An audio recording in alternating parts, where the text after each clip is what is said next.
you know, it's a chess match, you know, because Shakur is a thinking man as well. So it's definitely a chess match, and that's something that, you know, I love, he loves, because now we gotta be creative. You gotta go in that bag and be like, I can't do this with him because it's not gonna work. So now I gotta get him creative to get a little advantage over him, because we both competitive. Neither one of us wanna let the other one get anything off. What's up, man? You wanna sign a contract to fight my little brother?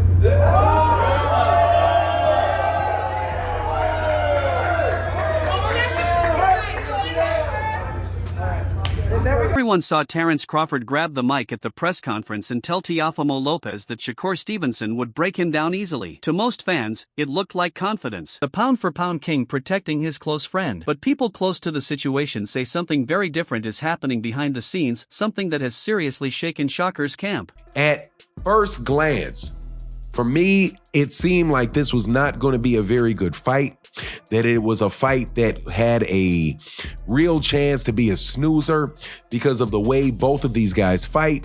But during my live stream, I got some information, I won't say information inside because it was on a live stream, about Teofimo Lopez that I found very interesting and may make the fight a lot more exciting, because there's two things about Teofimo Lopez that Shakur Stevenson really has to worry about. According to insiders, everything changed when Crawford watched leaked footage of Teofimo's private sparring. Crawford reportedly went quiet and stared at the screen, saying, "I've never seen him look this scary." While fans see Crawford acting fearless in public, the truth may be that he's worried Shakur is walking into a trap. This isn't the same Teofimo that struggled in recent fights. This version looks dangerous. The real moment didn't happen online or at a press event. It happened in a gym, far from cameras. Tim Bradley said that he feels like Shakur Stevenson can hurt you.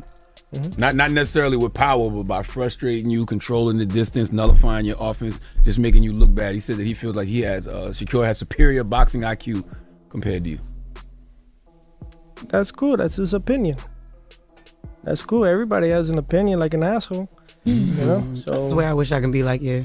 I swear I wish I could be like you too. What's that? Just be like, they say whatever, it's fine. I'd be like, say what? He also said don't run from Shakur. Yeah. I mean, hey, I put on boxing shoes, not track shoes. So yeah, just I'm excited for it all. One insider said Crawford kept shaking his head, amazed by Teofimo's hand speed. Not just fast but insanely fast. Teofimo is moving like a lightweight but hitting with the power of a welterweight. Even worse, this isn't just about strength. Crawford realized Teofimo isn't training for a normal boxing match. He's training to hurt someone. Crawford immediately pulled Shakur aside and warned him, "This guy is a monster right now. If we don't match his energy, this could go bad fast." Teofimo Lopez is a bit of an enigma when you see him in a boxing ring. He is somebody that is very, very athletic, somebody that is very, very highly skilled, but his mindset is not always as consistent as you would want it to be. And his performances are not as consistent as you would want them to be. When he fought against Vasily Lomachenko, he looked like a very tremendous fighter against Vasily Lomachenko. I think he won that fight, looked very good, all of the above. But then you see him come back against George Kambosos, and it's like a totally different fighter. He winds up getting beat by George Kambosos, goes up to 140 pounds. Then he gets a shot with Josh Taylor, who was a former undisputed champion, but really still considered the man at that division. And then he goes about completely dominating and outclassing Josh Taylor, who many people believe was a pound-for-pound top fighter. But then he comes back and he fights guys like Jermaine Ortiz, and he fights guys like Sandor Martin, and they just look like fights that he underwhelmed, and he fought to the level of his competition. So with Teofimo Lopez, that's what I always worry about. And don't worry about his talent or his skill or his ability. I always wonder whether or not what level he's going to fight at, and whether it's just going to be right about the level of the guy he's fighting.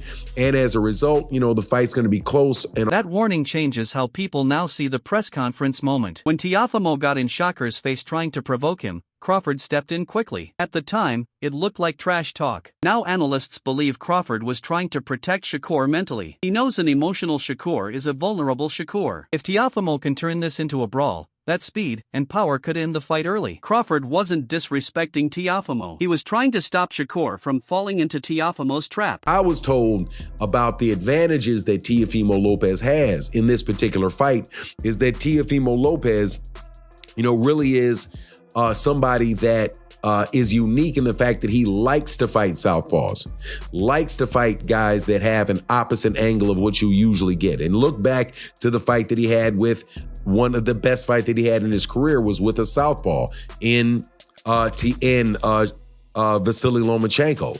And so you have to know that he could fight at the level of Vasily Lomachenko at the southpaw, in the southpaw stance.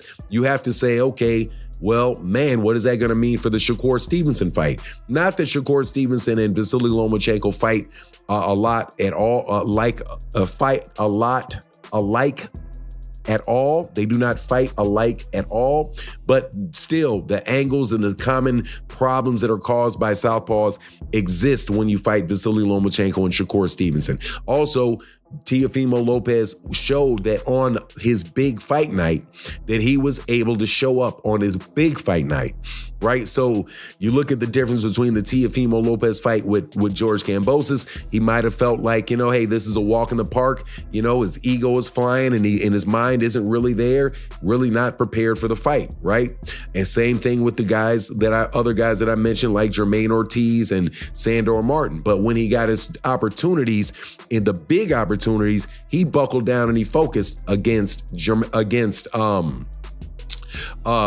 Taylor, who, by the way, also fights out of the southpaw stance, and Vasily Lomachenko. So we'll see whether or not he's able to do that again with Shakur.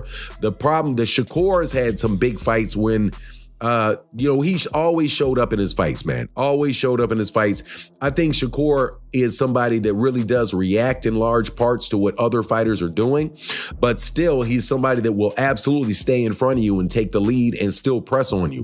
Crawford saw on those tapes scared anyone expecting a boring decision win. It wasn't just speed. Crawford reportedly compared Teofimo to a young Roy Jones Jr., a huge statement in boxing. That means crazy athleticism, reflexes, and explosive movement you can't prepare for easily. The footage shows Teofimo moving smoothly, slipping punches by inches, and firing fast three-punch combos before opponents can react. Crawford also noticed something important. Teofimo isn't hunting one big knockout. He's ready to fight hard for all 12 rounds. He's built to pressure non-stop, something Shakur may have never faced before. No, I don't think none of these dudes is on my level when I'm at my best, so he got a lot to deal with come January 31st. So without giving up too much, when you look at him as a professional, and you see what he's done, the fights he's fought, his style, what is it about him that you are going to exploit? I think he's the truth. He do a lot of things well. I think he flashy.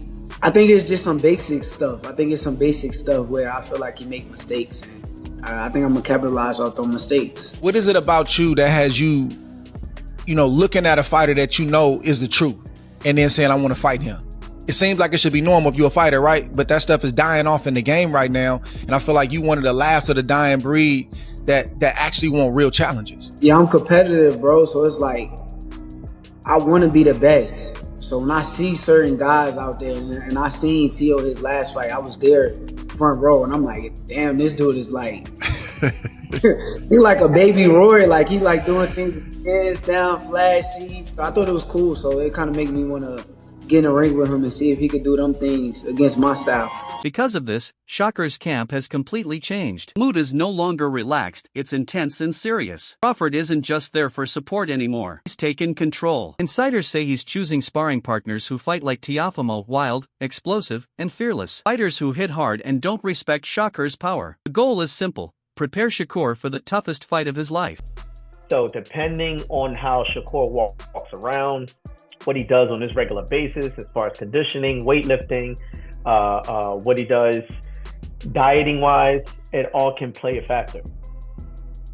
So for me, because of how he is and who he's surrounded by, I'm going to say that I feel as though Shakur is actually going to be a lot stronger than what he was in other weight classes. Do you think that will be able to translate into stronger punches? Because I know people always criticize. Yeah. Okay. Yeah. I think Shakur can punch. I just think that he's not really much of a combination type of guy. One punch, 2 punch combination, 3 punch combination, get out of there. You know, where Teo's gonna do he can punch from weird angles. Teo can punch from like very, very strange angles, and he also too has the IQ, but it's like he's more of an explosive side. So that's what I'm saying. It can hurt Shakur being the 5 pounds heavier, but it can also benefit him very, very well as well.